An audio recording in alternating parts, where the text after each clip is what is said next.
get started, I know a lot of you are still eating. That is okay.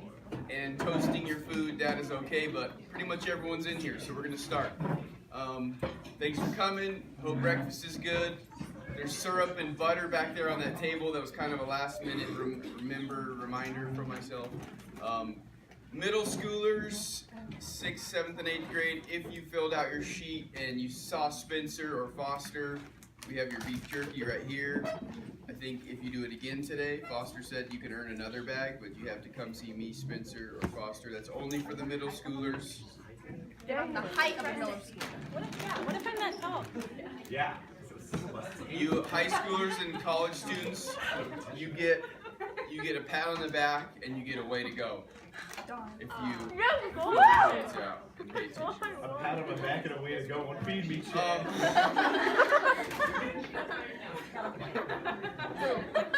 I'm trying to be gracious. I'm not going to Just kidding, rebuttal I'm really happy we that. have Let's pray and then we'll have Noah up to drop some truth on us.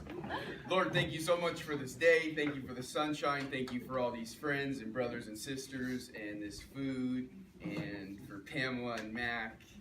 And I just saw her, so I wanted to lift her up. And thank you for Noah, Lord. Speak through Noah. Thank you for bringing him here these few weeks. In Jesus' name, amen. Yeah. All right, how you guys doing? Good. All right, that's pretty good. I'm like a little tired, but I think I'm good to go. Had a long wedding. One of my good friends got married, and it was a late night and then an early morning to get ready for stuff today. So, man, we're gonna dive right into it. Today we got a ton to cover, so it's gonna be really good stuff. Hopefully you guys can find some nuggets of truth to kind of grasp onto there. Don't feel like you need to memorize everything that I'm presenting today. There's gonna be so much stuff, so you're gonna, just find those little nuggets. I think, Chad, or Aaron, did you get the notes printed off yet? Yes, sir. Okay, so there should be notes coming around if you haven't already gotten them. So kind of follow those. That'll be a good kind of guideline to go through. Does anybody remember kind of our basic outline of what our kind of apologetic argument is? Anybody think they got it? Just talked about it last week, how you have to know what truth is and kind of start that as a foundation. It's like the pyramid. Chad, you like? Does God exist? Yep. And then is Jesus God? And then is the Bible truth? Yeah, and then what's before that? At the very foundation of all that. Does truth exist? Yep. Yeah. Sorry. So, just kind of remembering our apologetic. Whoops. Okay. So, does truth exist? We have to kind of work our way up this if we're talking with somebody, because if we start telling them, well, Jesus is God, and this is the reasons why I know Jesus is God, and they don't believe truth exists, or they don't believe God exists, you're going to have a hard time convincing them that Jesus is God, right? So you kind of have to start from that foundation and work your way up. And so that's where we try to ask different questions and different things like that to kind of establish whether or not where they land kind of on this. And then remember as well, we can kind of switch that is Jesus God, is the Bible the Word of God, depending on how you kind of want to approach it. Because I can look at it and I can say, here are the reasons why I know Jesus is God. And if Jesus is God, Jesus shows that the Scripture is the Word of God. Or I could approach it and say, here's the reasons why I know that the Bible is the Word of God, it is reliable, and all of that points to Jesus being God. So you can kind of approach that either way. Those top ones are kind of you can kind of switch them around if you want, but those first two really need to kind of come in that order. So today, what we're getting into is the whole does God exist? And this is a huge area of study. This is probably the biggest area that we study in apologetics. I took an entire semester. We're gonna talk about 3 different arguments today for the existence of God. And I took an entire semester probably dealing with just 1/4 of one of these arguments, studying just the astronomy that points to how we know God exists. And so today we're gonna take an hour and we're gonna talk about 3 arguments. So we're not gonna cover it nearly as in depth. It's gonna be a lot of information. So if you can just grasp what the argument itself is, that's going to be a really good way to kind of start off with things. So, are those handouts in the back? Yep, Sweet. Spencer's got it. So Spencer and some other people might hand those out.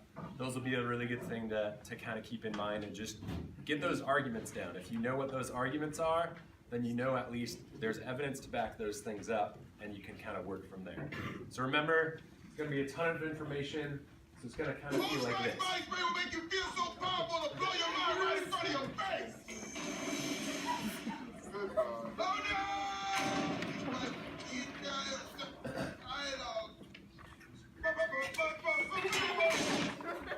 All right, so a lot of information. Don't feel overwhelmed. Just take what you can, glean from that. So kind of to first start off, what we're using is logical syllogisms. That's a fancy word for just saying argument. Again, you don't need to remember that, but syllogism is just kind of the technical term that we use in philosophy when we're talking about arguments. And so what we're trying to do is we're trying to give a valid and a sound argument. And basically what that means is if you kind of look at, we have a premise, if A, then B. Premise 2, A exists, conclusion, therefore B, right? So in logical argumentation, this makes this a valid argument. If premise 1 is true and premise 2 is true, the conclusion has to be true. There's no other option. That makes it a valid argument. Now, I'm not saying at that point that these premises are true, just only if they are, the conclusion has to follow. So that's kind of logical reasoning. That's how that sort of works. So with an argument like this, with the way it's structured, and there's different arguments that might say, if A, then not B, A, therefore not B, things like that. That again, it's a valid argument, meaning that if the premises of that argument are true, or that syllogism are true, then the conclusion also has to be true. So this is the basic outline we're kind of going to use for the 3 different arguments we're going to go over today. So kind of keep that in mind, know that that's what we're kind of proving through that. It's a good commercial though. So the cosmological argument. So the way this one works is everything had a beginning, and everything that had a beginning had a cause. The universe had a beginning, so therefore the universe has a cause. So again, we're using the same sort of argument, same sort of syllogism. If these 2 premises are true, the conclusion has to follow. So now what we have to do is show that both of these things are true, right?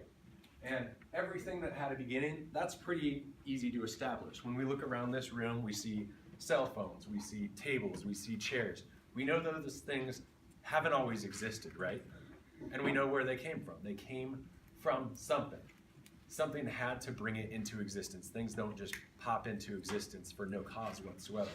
That's just how it works in the natural world. So already we can kind of just naturally see premise 1's true. Things don't just come into existence. Everything that has a beginning, if it has a beginning, it has to have something that began. So then our next question is, does it actually have a beginning? This is going to kind of establish that argument.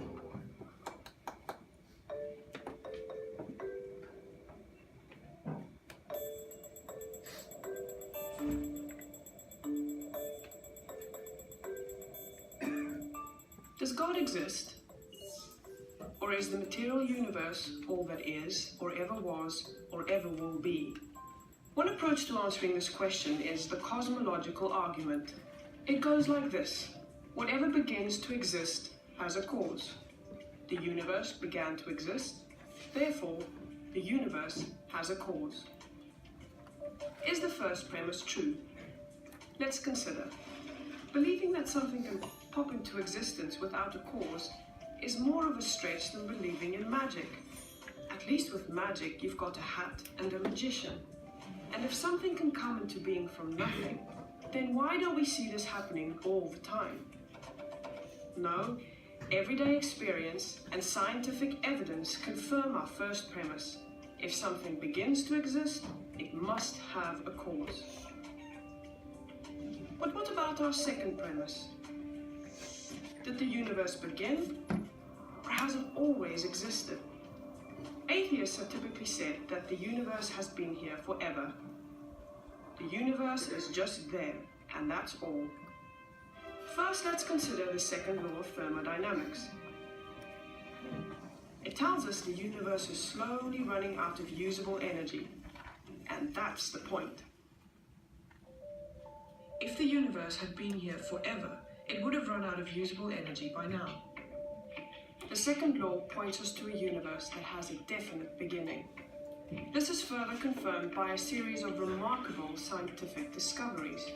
In 1915, Albert Einstein presented his general theory of relativity. This allowed us, for the first time, to talk meaningfully about the past history of the universe. Next, Alexander Friedmann and George Lemaitre, each working with Einstein's equations, predicted that the universe is expanding. Then in 1929, Edwin Hubble measured the red shift in light from distant galaxies. This empirical evidence confirmed not only that the universe is expanding, but that it sprang into being from a single point in the finite past. It was a monumental discovery, almost beyond comprehension. However, not everyone is fond of a finite universe, so it wasn't long before alternative models popped into existence. But one by one, these models failed to stand the test of time. More recently, three leading cosmologists, Alvin Board, Alan Guth, and Alexander Vilenkin, proved that any universe which has on average been expanding throughout its history cannot be eternal in the past, but must have an absolute beginning. This even applies to the multiverse, if there is such a thing. This means that scientists can no longer hide behind a past eternal universe. There is no escape. They have to face the problem of a cosmic beginning. Any adequate model must have a beginning, just like the standard model. It's quite plausible then that both premises of the argument are true. This means that the conclusion is also true. The universe has a cause. And since the universe can't cause itself, its cause must be beyond the space-time universe.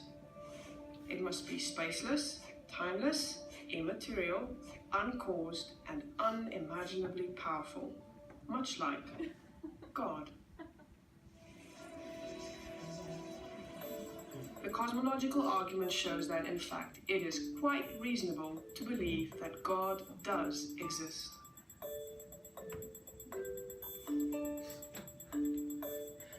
All right, so that kind of explains our first argument, the cosmological argument. You have an acronym there. It's called SURGE. And so this kind of illustrates it's the different reasons that we know the cosmological argument, those premises are kind of true. And so the first thing that we have is the second law of thermodynamics, and that's what I explained in the video. You think of your car, right? That car has been running for an infinite amount of time, and you don't have an infinite gas tank to go along with it, then it's going to run out of energy eventually. It's going to run out of gas, right? So when we look out in the universe, what we're realizing is we're running out of usable energy. So the energy is going somewhere, and there's still energy. That energy in itself is still existing, and it's eternal in one sense, but it's our ability to use it. For instance, gas itself. Different things like that, light, warmth, those sort of things are kind of changing into other forms of energy that we can't use. If it's infinite, then what would happen is you're going to be able to always have enough energy. And so because of the fact that we're running out of energy, that points to the fact that the universe hasn't always been here, because we technically would have just ran out of gas by now if the universe was infinite, because there'd be an infinite amount of time between now and the past. There wouldn't have been any beginning. So we wouldn't be able to have a gas tank that keeps running. So that's the second law of thermodynamics. We're running out of usable energy. The next is the universe is expanding. And this is what Alexander Vilenkin and some other scientists kind of discovered, is looking out through space telescopes and realizing, and through other scientific discoveries, that the universe is expanding out further and further away from each other. So if you imagine us a little dot on a balloon, as you blow up that balloon, and there's other dots on that balloon, everything's going to get further and further and further apart.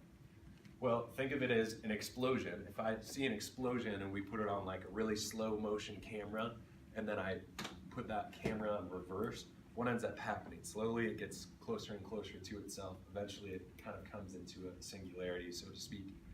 So the same thing is what we see with science when we're seeing that the universe is expanding. Naturally, we know that then if we reverse time, eventually we're going to get to a point that there's nothing there, that it's just one single point.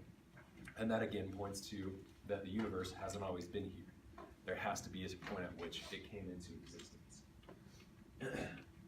Radiation afterglow. So this is basically, as we look into the universe, any of you guys remember tube televisions? Nobody? Okay, so tube televisions, you turn them off, and there'd still be this kind of like glow on the television for a little bit, okay? And what that is, it's kind of like a little bit of radiation from it. And the same thing is happening when we have when there's an explosion, there's always a little bit of radiation that kind of emits from an explosion like that. And exactly the type of radiation that we would be expecting if the universe popped into existence through an explosion is the type of radiation that we see out in the universe. And so again, that's showing that the universe hasn't always been here. Something had to bring it into existence. Great galaxy seeds, this is kind of similar. When we look out into the universe, what we're seeing is that there's slight temperature variations and really uniformity of the temperature variations. So again, looking at an explosion, if it's an explosion, what we should expect is kind of the same basic temperatures all across the universe. And that's what we see. Because if I look out this way, so astronomers are going to say that the universe is 13.6 billion years old. So if I look out this way and I see the same temperature over here, and I see the same temperature when I look this way, 13 billion years that way, 13 billion years that way, because we're looking out and we're seeing how long it takes the speed of light to reach us. So technically when I look this way, I'm actually seeing how something is 13.6 billion years ago, not how it is now. So astronomers in some ways are literally looking back in time. So I'm able to then figure out it's the same temperature. These things would have never been able to communicate because the universe is that old. It's got taken that much time for just the light to reach me to communicate with me. There's no way that these would be able to communicate with each other. If it's the same temperature, that seems to then, according to science, show that we have resulted from a singularity, one single point. The universe had to pop into existence due to that. And the last thing is Einstein's theory of general relativity. And the thing that kind of ends up being the big point and really the driving factor and foundation for all of this SURGE kind of acronym is that second law of thermodynamics. And what that ends up meaning is space, time, and matter are all correlative. So if matter came into existence, space and time had to come into existence at the same time. There's no way for any of those three things for one of them to come in where the other two don't. They're reliant upon each other. So then if we, in a lot of ways, what that establishes is, well, we look out and we see that matter itself hasn't always been here. All of these things above that kind of show us, and scientists are saying, we haven't always been here, matter hasn't always existed, which means that space itself and time itself hasn't also existed. And so now we also have something, whatever created it, whatever was the cause of that, has to be outside of space, time, and matter. So what is that starting to sound a little bit like? It's starting to sound a little bit like God, right? Because if it's outside of space, it's outside of time, it's outside of matter, it can't be something that's in any of those things, right? So the only thing that we can really think of, and we could call it really in some ways whatever we want. One of the things that's interesting is when we talk with some of the different scientists and they're like, so where do you think we came from? How do we explain some of this? And we'll get a little bit more into that with our next argument. They'll end up kind of saying like, well, probably some intelligent thing, but not God. But really like everything that they're describing is God, they just don't want to kind of put that name on it. And so it's not really an argument against God itself. They're realizing there's a need for some sort of intelligent, powerful, omnipotent, that sort of being in different ways. But they don't want to put that label on it. So that's kind of our first argument. Let's see if it's going to work. Yeah, I'm having trouble. Whoop, there we go. Okay, teleological argument. So these are big fancy names. Don't get caught up in necessarily knowing the name of things. but when you just kind of understand that argument, that's an important thing to kind of get down. So everything that has a design has a designer. The universe has a very highly complex design, and so therefore the universe has a designer. So again, we're looking at the same syllogistic argument. If these two premises are true, the conclusion has to be true. So everything that has a design has a designer. You know, we look at an iPhone, right? We're not going to just assume that that came out of random chance, that somehow some metal grinded together, made some gears, all of these things kind of randomly fused together through a bunch of geological formations and random chance, right? That sort of thing implies a designer, then we're going to assume that it has a designer behind it, right? So now, well, does the universe have a design? So I'll show you another video for this. And all of these videos come from Reasonable Faith. If you guys are interested, look at that more. From galaxies and stars, down to atoms and subatomic particles, the very structure of our universe is determined by these numbers. These are the fundamental constants and quantities of the universe. Scientists have come to the shocking realization that each of these numbers has been carefully dialed to an astonishingly precise value, a value that falls within an exceedingly narrow, life-permitting range. If any one of these numbers were altered by even a hair's breadth, no physical, interactive life of any kind could exist anywhere. There'd be no stars, no life, no planets, no chemistry. Consider gravity, for example. The force of gravity is determined by the gravitational constant. If this constant varied by just 1 in 10 to the 60th parts, none of us would exist.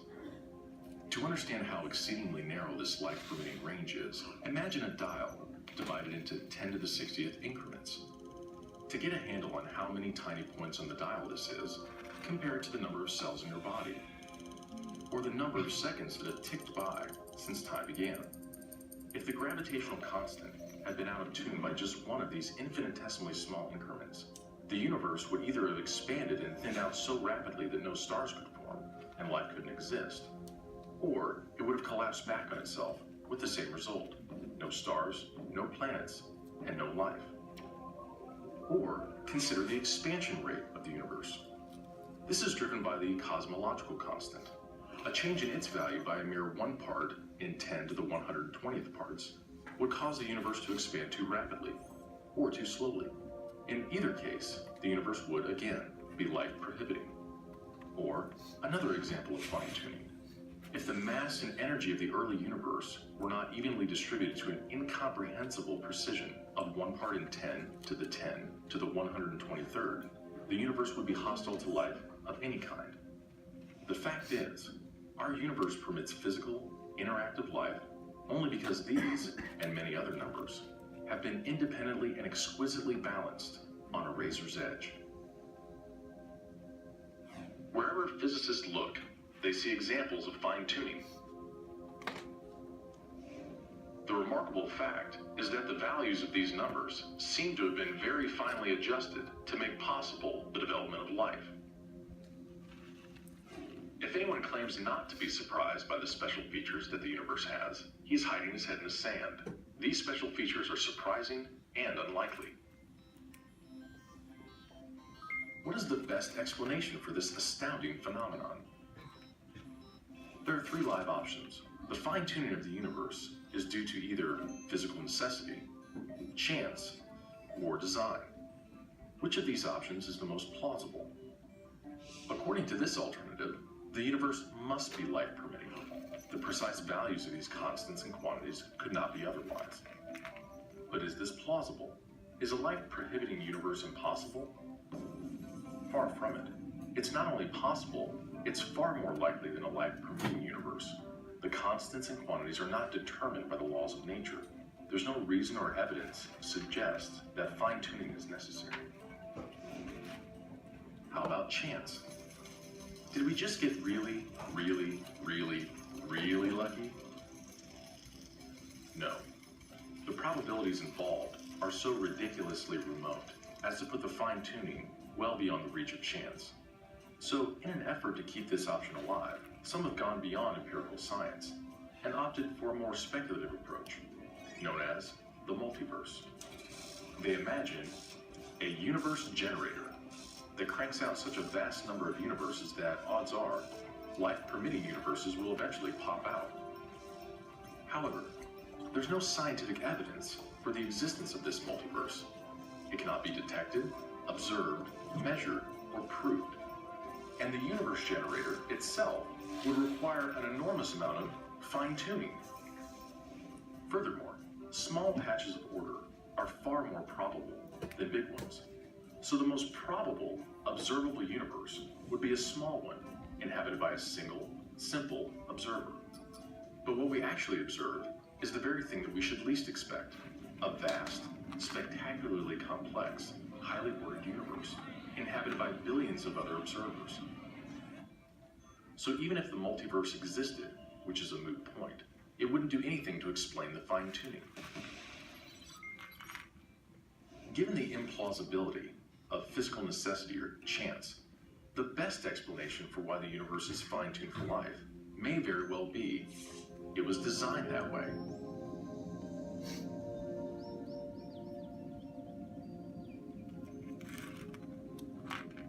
A common sense interpretation of the facts suggests that a super intellect monkeyed with physics, and that there are no blind forces worth speaking about in nature. The numbers one calculates from the facts seem to me so overwhelming as to put this conclusion almost beyond question. There is for me powerful evidence that there is something going on behind it all. It seems as though somebody has fine-tuned nature's numbers to make the universe. The impression of design is overwhelming. The heavens declare the glory of God. The skies proclaim the work of his hands. Day after day they pour forth speech. Night after night they reveal knowledge.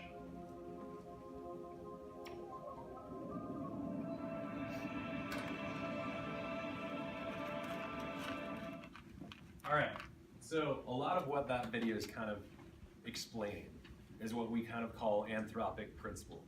So within science, there's things that we're looking at that we're saying, if life even is to be possible, and that's not even getting into what then is necessary in order to establish life or establish complex life, just to even have the possibility of life existing at all, there's all these principles that have to be finely tuned in order to kind of even make those things work. And some of that they talked about. So like the expansion rate of the universe. So we talked about how the universe is expanding. That's something that George Smoot, one scientist, kind of discovered, sending out a bunch of satellites. And with that, actually he was detected the radiation afterglow. And one of the things he realized with that is he's quoted to say, if you're a Christian, this is like looking at God. If you're religious, this is like looking at God.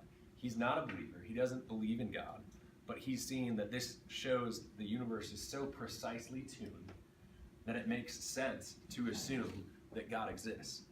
And all those scientists in that last video, as far as I know, are actually all atheists.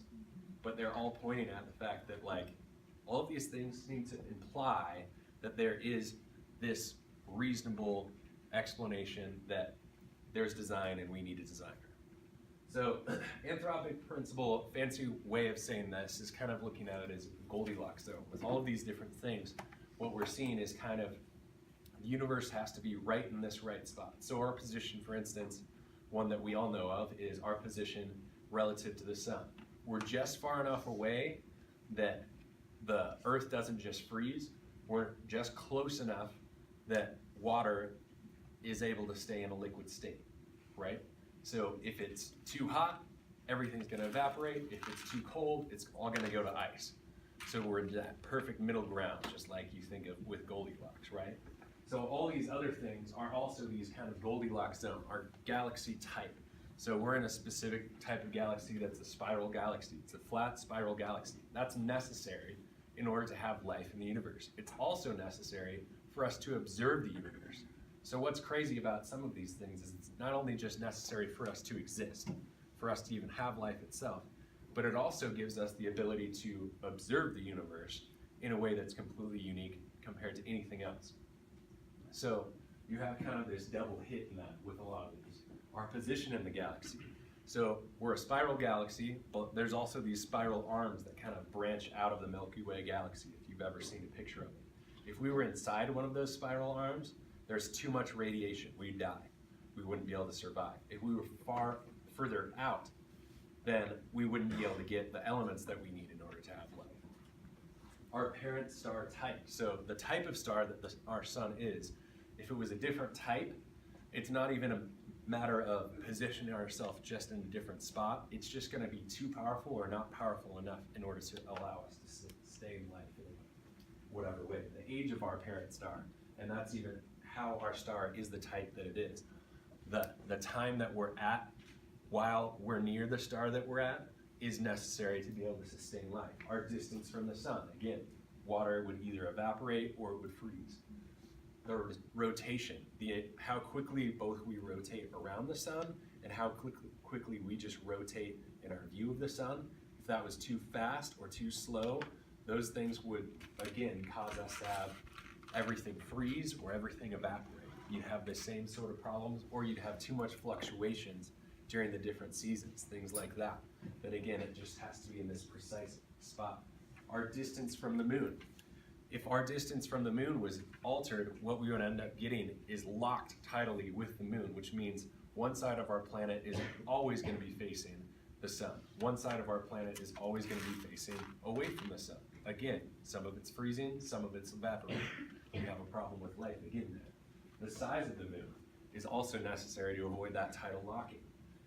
The seismic activity, so we think of earthquakes as being really bad, but also from earthquakes actually is bringing up nutrients and things that we need from the core of the earth that's allowing those things to kind of rotate into the nutrients that we need to have on the surface. So those sort of things are necessary. Our position for Jupiter. Jupiter is fascinating because Jupiter kind of acts as a cosmic vacuum within the universe, especially within our solar system. If you look at Jupiter, Jupiter is, I think, about 100 times bigger than the sun, or bigger than our planet, okay? If you look at Jupiter, you're gonna see it has all these pock marks in it, and some of those are coming from comets and different things that are oftentimes bigger than the Earth itself. So if those things have hit us, done, right? But what Jupiter is doing, because it's so big and its gravitational pull is so strong, it actually pulls those things in if anything comes into our solar system and kind of vacuums them up before it reaches us. So Jupiter's position to us, and Jupiter's size, and Jupiter's distance. Because if it was too close, it would just pull us in. So all of those sort of things are necessary. Other things like the sulfur that we have on the Earth.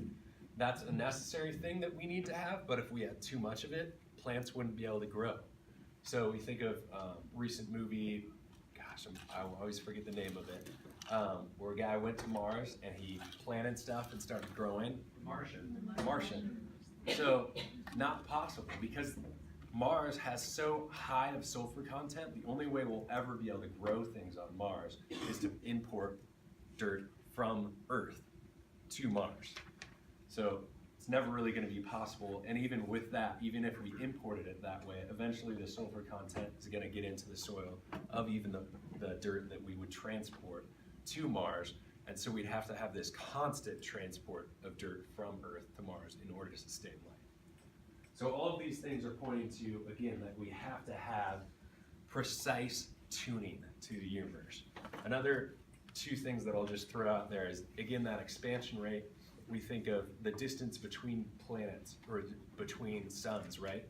So the amount of stars that we have in the universe, if we were to fill South America with dimes, each dime representing a sun or a star, we would fill South America about from the height of the Sears Tower, the whole continent. That's how many stars there are in the universe. Now, the amount of those stars is actually even necessary, and the distance that those stars are from each other is even necessary to have life, because if those were closer to each other, or if we didn't have those, some of the elements that we need for life couldn't exist. So even something like that seems to almost even point to, we have all this waste within the universe, that there's too much and why do we need all of this other stuff, that's even necessary in order for us to sustain life. So getting more into the evolution thing, one thing that's also fascinating, so I just kind of focused on the astronomy aspect when it came to the ways that we see that there's fine-tuning in the universe. Another thing to look at is DNA and biological life. So talking about evolution, the amount of information contained in the single-celled amoeba that all of life is supposed to have evolved from, if evolution's true, is about equal to 1,000 sets of Encyclopedia Britannicas. So you think of that giant encyclopedia set. So it legitimately is about this big, that much information written down. 1,000 sets of that is included within just the DNA of the single-celled amoeba that all of life is supposed to come from. And you're supposed to believe that just popped into existence. That's like believing that a library, all of the resources it has in that library, resulted as an explosion in a printing press. There's no way that that information is just gonna come into existence somehow. It has to have some sort of design behind it. And so that's one of the problems that we have. And so the question is, what do we say about evolution? So I wanted to talk about this really short because I think this is an issue that you guys have questions about a lot. This is something that comes up a lot in whatever classes that you have. So one thing I think we should keep in mind with this is there's a difference between closed-fisted issues and what I would call open-fisted issues. When we're talking about Christianity, when we're talking about doctrine and theology, there's some things that the easiest way to kind of think of it is with the importance is, if I get to heaven, do I really expect that whoever's checking IDs is gonna be saying, hey, because you believed in evolution, I don't think I'm gonna let you in. That's not this sort of issue. So closed-fisted issues, open-fisted issues, there's some things that we look at and we say, in order to get into heaven, this is something that you have to believe, right? But if you believe in evolution, let's be honest, that's not something that's really gonna be a closed-fisted issue. Jesus isn't gonna see you up in heaven and say, well, you believed in evolution, so sorry. You're gonna have to go downstairs. That's not how it's gonna work. But we could argue about whether that's biblical or not. So that is one thing to look at, but let's not let this become the issue that is a hill that we die on when we're talking with people that maybe believe in evolution or scientists and different things like that. So really quick, there's kind of a few different views that we can have on it. Strict creationism is looking at God made things as they are now, right? Theistic evolution would be saying that God spurred the evolutionary process along. So they're acknowledging that even with evolution, you still need some sort of designer to kind of help bring things along. And they wouldn't be reading Genesis 1 as a literal 24-hour period. And I can explain to you guys, if you're interested to hear more about why there's ways to actually look scripturally of it not necessarily being a literal 24-hour day. But for now, just understand that there is a way to kind of look at it and say, we're not going to read this literally. We are going to say that still God is bringing about creation, and so God's still involved with creation, and that's still a Christian view. You also have New Earth, looking at the universe as being 6,000 years old. So it's a young Earth in that sense, or old Earth. So the Earth is over 6,000 years. So I talked about most scientists are going to say that the universe is 13.6 billion years old. That's kind of the more scientific view at this point. So even with these, there's a little bit that you can kind of mix and match. So obviously, with strict creationism, that fits in well with New Earth. With theistic evolution, that fits well with Old Earth. But honestly, you could still believe in strict creation, that there's a 6-day, 24-hour period of creation, and believe in Old Earth. So you believe that in 6 days, 24-hour periods, God made everything, but now it's been a long period of time after that. It becomes a little bit harder then to obviously connect theistic evolution with New Earth, because for evolution to kind of work, you need a longer period of time. So that's just a thing to kind of keep in mind. These are views that you can hold as a Christian.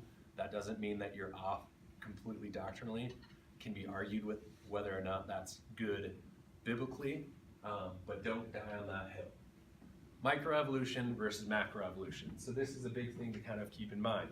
when we're looking at different things within the evolutionary viewpoint, what science kind of backs up with some of these things, what often becomes the thing is macroevolution is talking about change within a species.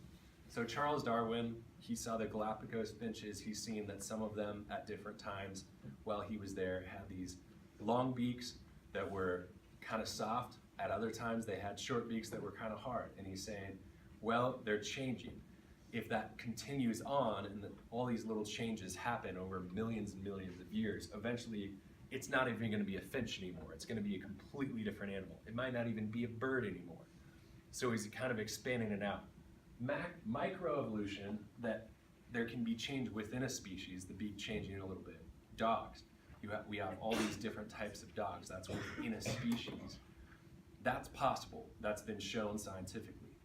But when we expand it out to say, well, eventually it's not going to be a dog anymore, it's not going to be a bird anymore, that's something that now is going beyond what science is able to see because we haven't been around that long to observe even what these sort of things would actually turn into. The fossil record doesn't even promote that sort of thing. So seeing change from one animal to another, we might look at some things and say, well, a mammal, a whale, for instance, has parts within its fin that makes it look like it has a hand, and then we're going to conclude, well, then that means that it must have had a hand at one point in its older ancestral line. Well, there's different explanations for that. If I'm looking at a bunch of Ford cars, am I going to be able to point a lot of similarities between them? Of course. There's a lot of similarities between them. Does that mean they evolved from each other? No. There's a common creator behind it. So there's a whole nother explanation for that that fits and accounts for the data just as well, that we don't have to then follow a evolutionary view of that information. So problems with naturalism, and this is kind of expanding out a little bit beyond evolution itself, but knowing that evolution is promoting a naturalistic viewpoint that the material world is all that really exists, that's what we're going to kind of argue a little bit against here. So the origin of life. So I talked about the single-celled amoeba. That amount of information isn't just going to pop into existence. You have to be able to give some sort of account for that data. The fossil record. So when we look at the fossil record, we look at the Cambrian age and the Precambrian age. When we look at the Precambrian age, there's almost nothing there. When we get to the Cambrian age, right after that, all of a sudden, pretty much every species that we know of now exists. And the amount of time between those different ages isn't enough for the evolutionary process to work. And so that points, again, against the possibility of evolution really bringing about that sort of change, because everything's just suddenly there in every form that we imagine. When we think of, like, I'll back up really quick. When we think of, in your classes, you're taught about evolution and kind of the tree of life. Here's the single-celled amoeba. Here's then where we have mammals, and reptiles, and all of those different things, and everything's branching out from this one spot. When we actually look at the fossil record, what we're really seeing is not a tree of life, but more of an orchard, so to speak. So we see, here's the wolf, and here's the black lab, here's the brown lab, here's Dalmatians, here's all of those different types within the species, but there's not a connection with dog to, say, monkey or whatever thing like that. So it's not one big tree, there's a bunch of orchards within it, and that's really what the fossil record ends up pointing to. We can't explain the complexity of life. So even just the way that the evolutionary process has to kind of spur about and bring those sort of changes, even some of the best scientists are starting to question. So there's one society called the Royal Society. Isaac Newton used to be in charge of this, and it's probably the biggest and most important scientific group in the world. And they got together last fall, and they were talking about evolution, and they basically decided that natural selection isn't able to account for driving the evolutionary process alone. They're realizing that something else has to be spurring that. They haven't figured out what they think that thing is, but they're starting to question whether natural selection can even account for that. So even the best scientists in the world are starting to question some of the basic tenets of evolution. There's no lab evidence for this. So one thing that we, in the end, can do, again, we can see things within a lab to see, well, now this little adaptive process has come along. That's microevolution, but we can't observe, and we have never observed, one species to another species. And even in the times that we have invoked that ourselves, we've actually seen that go the reverse effect. So one scientist did some things, and he actually was able to give a fruit fly an extra set of wings. And so that seems to be pushing the evolutionary process along. What ended up happening is that fly then couldn't fly as well because it hadn't developed the muscles and different things to go along with that extra set of wings. So that's not going to help its survival, but also the other flies refuse to mate with it. So all of a sudden, bam, that evolutionary process is over. So even when we're using our own design, intelligent design, to force the evolutionary process along, even then, evolution can't really function. Again, the problem, the origin of life, DNA information, principle of uniformity, protein. DNA is made of protein. It uses protein to create cells. All of those sort of things.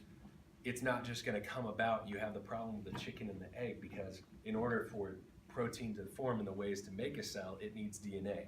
In order for protein to be able to have what it needs to make DNA, or for DNA to come about, the protein has to be around. So both of these are self-dependent on each other. Both of them would have to kind of come about at the same time. Again, science is observation. So another thing to kind of keep in mind, science doesn't say anything. This is a weird thing to say, throws you off. Science doesn't say anything. Scientists say things. I don't look at observations as I'm doing scientific experiments and that observation or that lab experiment tells me evolution's true in this audible voice as I'm doing that experiment. I have to then make my own observations, my own explanations for the data and what I'm looking at. So science itself doesn't really say anything. Problems with naturalism, again, kind of looking at this as matter is all there is. So what becomes a problem here, we kind of talked about it last week. The only way you can know something is if it's proven by science, right? That's kind of the argument. Well, I can't prove the laws of logic through science. That's not possible. I can't prove the laws of math through science. That's not something that I experiment and find the laws of math through. That's through its own way. The reliability of the senses, even just knowing that I can trust my senses, or the fact that there's sometimes that I'm deceived by my senses. I think that I'm seeing something, but I'm really not. We've all maybe experienced that when we're like scared at night from some movie that we watched and we're like, what was that? It was nothing. It's nothing to worry about. You're freaking yourself out and you're letting your senses deceive you. So even your senses aren't trustworthy. And so then why are we using that to define all the truth and that sort of thing? Our ability to reason. I can't use science to explain why reason works. Reason is itself, and actually science is dependent upon and relies upon these sort of things, the laws of logic, math, reason, those sort of things. I have to assume those things to be true to do any science. So it's dependent on those things instead. Information, how can I know information? All of these things, beauty, I can't give a scientific explanation for beauty. It's pretty, that's about it. That's how it kind of ends. Morality, we talked about those sort of things, and that's what we'll kind of get into with the last point today. All of these things end up being, I'm going to skip that video. All of those things end up being reasons why naturalism can't really account for all the data that we have. And so our last argument today, and we'll wrap up with this, is every law has a lawgiver. There is a universal moral law. So there must be a universal moral lawgiver. Somehow I lost my last part there. So with this, what we're looking at is we're saying that within the universe, as I look out, I see that there's things that we all dub as, that is wrong, this is right. What Hitler did was wrong, period. I don't care if you disagree with me or not, you're wrong if you think what Hitler did was right. So that's a universal moral law. Where does that come from? If it comes from evolution itself, then it could have been different. In a lot of ways, if we look at evolution, again, as survival of the fittest in some ways, right? So then when Hitler and the culture that he was in at the time, or that he was creating at the time, if they would have won World War II, would have been right for what they did? No. Wouldn't have made it right.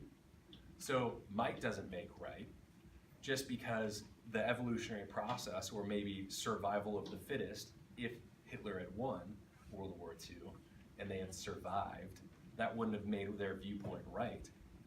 There's something outside of it, and it has to be outside of humanity because it's something that we all agree applies to everyone, no matter whether you believe it or not, right? So then it has to have something that's giving that moral law to us that has to be outside of humanity. I'm going to show you this other video, and then we'll kind of wrap up. Can you be good without God? Let's find out. Absolutely astounding. There you have it. Undeniable proof that you can be good without believing in God. But wait, the question isn't, can you be good without believing in God? The question is, can you be good without God? See, here's the problem. If there is no God, what basis remains for objective good or bad, right or wrong? If God does not exist, objective moral values do not exist. And here's why. Without some objective reference point, we have no way of saying that something is really up or down. God's nature provides an objective reference point for moral values. It's the standard against which all actions and decisions are measured. But if there's no God, there's no objective reference point. All we're left with is one person's viewpoint, which is no more valid than anyone else's viewpoint. This kind of morality is subjective, not objective. It's like a preference for strawberry ice cream. The preference is in the subject, not the object. So it doesn't apply to other people. In the same way, subjective morality applies only to the subject. It's not valid or binding for anyone else. So, in a world without God, there can be no evil and no good, nothing but blind, pitiless indifference. God has expressed his moral nature to us as commands. These provide the basis for moral duties. For example, God's essential attribute of love is expressed in his command to love your neighbor as yourself. This command provides a foundation upon which we can affirm the objective goodness of generosity, self-sacrifice, and equality. And we can condemn as objectively evil greed, abuse, and discrimination. This raises a problem. Is something good just because God wills it, or does God will something because it is good? The answer is neither one. Rather, God wills something because he is good. God is the standard of moral values, just as a live musical performance is the standard for a high-fidelity recording. Without your love. The more a recording sounds like the original, the better it is. Likewise, the more closely a moral action conforms to God's nature, the better it is. But if atheism is true, there is no ultimate standard. So there can be no moral obligations or duties. Who or what lays such duties upon us? No one. Remember, for the atheist, humans are just accidents of nature, highly evolved animals. But animals have no moral obligations to one another. When a cat kills a mouse, it hasn't done anything morally wrong. The cat's just being a cat. If God doesn't exist, we should view human behavior in the same way. No action should be considered morally right or wrong. But the problem is, good and bad, right and wrong, do exist. Just as our sense experience convinces us that the physical world is objectively real, our moral experience convinces us that moral values are objectively real. Hey, that's not fair. That's wrong. That's an injustice. You affirm your belief in the existence of objective morals. We're well aware that child abuse, racial discrimination, and terrorism are wrong for everybody, always. Is this just a personal preference or opinion? No. The man who says that it is morally acceptable to rape little children is just as mistaken as the man who says 2 + 2 = 5. What all this amounts to, then, is a moral argument for the existence of God. If God does not exist, objective moral values and duties do not exist. But duties do exist. Therefore, God exists. Atheism fails to provide a foundation for the moral reality every one of us experiences every day. In fact, the existence of objective morality points us directly to the existence of God.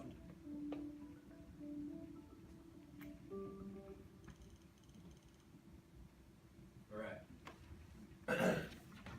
So, again, like that should illustrate pretty well one more of our proofs. Just seeing that the moral law that we know that exists within the universe points to there has to be a moral lawgiver. That just can't come about. We can't have just made it up. It can't be a result of an evolutionary process.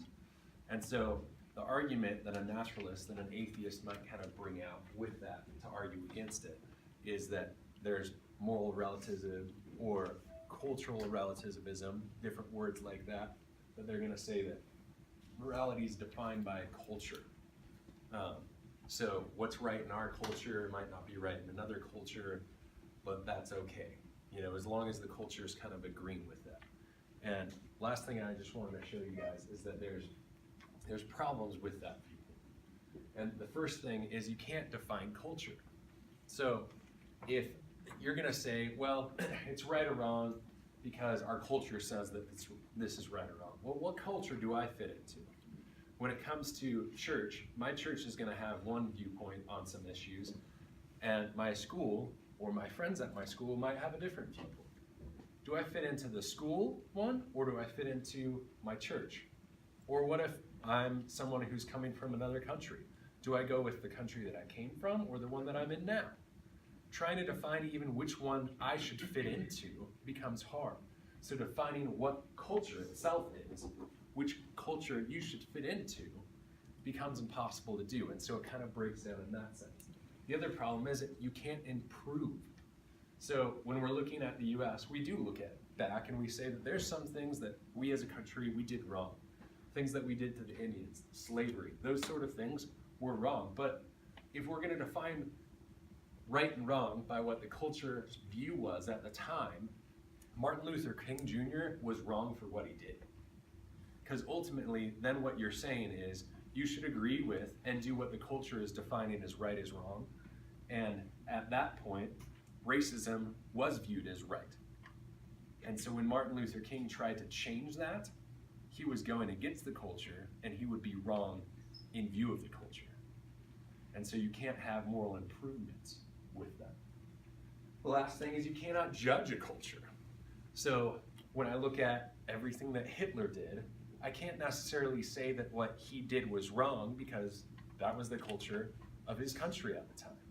Sometimes we want to look at it and say that Hitler, and I do agree that Hitler was probably the extreme one for sure of that time, but a lot of people in Germany, if you study that time period, were blaming the Jews for World War I and Germany losing World War I. And so that was the reason why a lot of them ended up jumping on board with some of the things Hitler said. That was the culture, in some ways, of what Germany was. And so we can't look on that and say, well, Germany was wrong, because that's their culture. So those are the problems that you kind of have if you're going to define it that way. So what have we uncovered? In the end, what we've kind of discovered is, with all of these different arguments, we've only looked at 3. There's 2 others that I could kind of go into. One goes more into depth with one of others, and one's completely unconnected to any of these. And I only just barely touched any of these, really, because I told you with the teleological argument, I took an entire semester studying under 2 astrophysicists about just the arguments for the astronomy aspect of the teleological argument for God. So there's a ton more, and we've taken an hour to go over 3 of them. But with that, what we've realized is whatever has to be the cause of all of this has to be spaceless, timeless, and immaterial. We know that because of the Einstein's theory of general relativity. We know it has to be powerful, because obviously to start a universe, you have to be powerful, you have to be intelligent. It can't be caused itself, because if it's caused itself, then you have an infinite regress. Something else has to cause that, something has to cause that, something has to cause that, and ultimately you never get to this. You never get to us. And it has to be personal, because if it's created a moral law, it cares about things personally. What is that starting to sound a whole lot like? That's starting to sound a lot like our Christian God. So we think back on last week and we talked about the different views. We've knocked out atheism. We've knocked out different views of polytheism. We've knocked out pantheism, panentheism. We're down to theism. So just from this week, just looking at those arguments, all of a sudden we're looking at pretty much Judaism, Christianity, Islam, and maybe some types of Hinduism. We've narrowed it that quickly down. So that's where we're going to end today. Next week, what we're probably going to jump into is arguments for Jesus and the ways that we know Jesus is God. So any questions? Today was drinking out of a fire hydrant, so hopefully you guys grabbed some from it. Those notes hopefully will be something you kind of go back to. I am putting my PowerPoints on my blog, and I'm also putting it, all the talks are going to be on YouTube on my Bearded Disciple channel. So beardeddisciple.com, or look up Bearded Disciple and look for that big logo that you saw at the beginning today, and you'll be able to find both of those. There's a downloads tab on my website, on my blog, if you wanted to get the talk. I'll have the PowerPoint uploaded on there, hopefully in the next couple of days. Any questions? Okay. You are going to stay for one more week after you're done presenting, and the whole time will be a question and answer time, correct? Yes. Did everyone hear that? One more week after he's done presenting, he's going to come back, and the whole time will be question and answer time. So if you had a question today, but you didn't want to ask it, save it for our final week. Remember, at the end of every week, we're doing an offering for Noah. He does this for free, but we want to support him so he can do this at other churches, so he can keep giving his life to studying this and presenting to churches and youth groups, and his ministry on Wednesday nights. CSU students, Wednesday nights, what time, what room? Yeah, so CSU students, if you guys want to come, or if you're in past high school and you're not a student, you're welcome to come too. We meet from 6 to 7 doing basic stuff, which is kind of what we're covering today, but still a lot more in depth. We literally, we've been studying since the beginning of the semester, and after today, we're ahead of my basics group already. So that gives you, again, a little bit of an idea of how in depth we go. And then with our in-depth group, we're still talking about truth and logic right now. And so from 6 to 7, Wednesday night is our basics one. We meet in Walnut, room 109. Come and get the card from me, and you guys can get my phone number that way. And then the more in-depth group is from 7:15 to 9. So, Cool, thanks. Here's the offering basket. If you guys don't mind helping clean up, we still have 25 minutes till church starts. Anything cold, we'll just put cold stuff in the fridge, in the pit that's down here. If you don't know where that is, ask Spencer or someone else who knows their way around here. And then the hot stuff and the trays can go upstairs to the kitchen. Let's leave the tables in here, because we keep doing this, and I'm just realizing, let's just leave them in here. We'll just keep them out of the way for Wednesday nights. Maybe we'll stack all the tables right there against the wall. If you can't help right now, that's fine. God bless you. Let's pray real quick. Lord, thanks again for this morning and this day. Thank you for Noah. Lord, thank you for being such a loving God and giving us minds to try to comprehend all this awesome apologetic stuff. Lord, I pray that you would just help us take this into our minds and our hearts and trust in you more and more. We love you so much. In Jesus' name, amen.